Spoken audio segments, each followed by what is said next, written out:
Hi and welcome to Movies Suck. Today we're going to have a look at 47 Meters Down, Uncaged. Ooh, 47 Meters Down, Uncaged. Well, where should I begin with this movie? It's a bit of a by-the-numbers B-movie horror. Nothing out of the ordinary happens. We start this story with two stepsisters who have been forced together by their parents moving in together. Good old dad then has a great idea and decides that what the sisters need to start bonding is a boat trip to watch sharks in one of those boats with the big viewing ports in the hull. Aha, you think? Something is going to go wrong with the boat and it's going to go a bit like the first movie. But no, that is most assuredly not the case. This movie has nearly nothing in common with the first movie, other than water, sharks, and breathing apparatus. It is in fact just a franchise grab. The next one's probably going to be called like 47 Meters Down, Recaged in a Blooded Prison. Okay, maybe that needs a little work. So, on the way to the boat trip, the sisters are waylaid by a couple of friends, and they all decide to go and do something different. And here we have the twist in the tale. The four girls go to a big sinkhole and dive in. And while they're there, they all hang out on a raft that just happens to be there, anchored in the middle of the pool. They're all just hanging out on the raft when one of them says, "You know, there are some flooded ruins here. That would be so much fun to explore. And this raft just happens to have all the equipment we need, plus we are all experienced in how to use it. So wouldn't it be fun to go and explore those underwater ruins?" And this is about the level of exposition we are given for what happens. So if you're expecting logic and sense, you're going to be sadly misled. It's better to leave those things by the theatre door. That way, you may actually enjoy this movie. The friends then go and explore the ruins.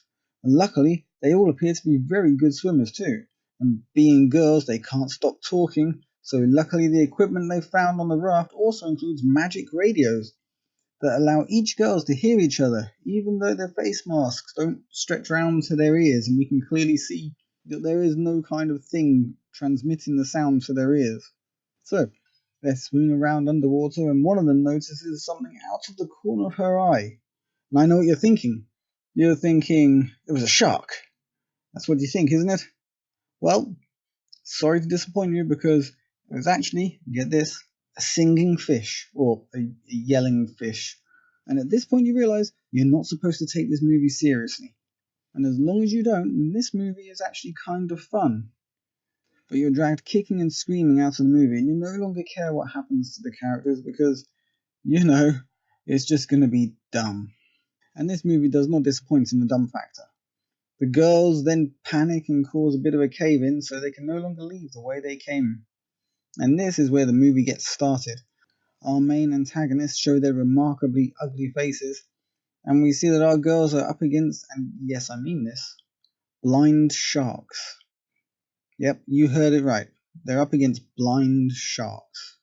I mean, what else could it have been? This is another area where the movie finds levels of dumb previously unknown, as the girls all know that the sharks are blind and must hunt by sound, yet cannot stop themselves from making stupid noises. There's a scene when they first meet the blind sharks, where they realize that to not get found, all they have to do is be quiet. So they lay there at the bottom of a cave, being quiet, while the sharks swim around very close above them. And lo and behold, they were all safe. And yet later on in this movie, they seem to just forget all about this and just do dumb horror movie stuff. And I mean really dumb horror movie stuff. I'm not saying this is a horribly bad movie, but it does make the Piranha franchise seem much more believable now we have this movie to compare it to. Remember the flying piranhas in Piranha 2, The Spawning? Well, this movie feels about the same sort of thing. Incidentally, James Cameron directed and wrote the screenplay for that movie. He's come a long way since Flying Piranhas. So, to be clear, this movie is silly at the start, it's silly in the middle, and the ending was very, very silly and entirely predictable. But hey, if you enjoy a creature feature and you aren't too picky about whether it's good or not, then you may still enjoy this movie. Personally, I would rather drag myself naked across molten glass than have to watch it again. But hey, that's just me. Anyway, this is Movies Suck signing out.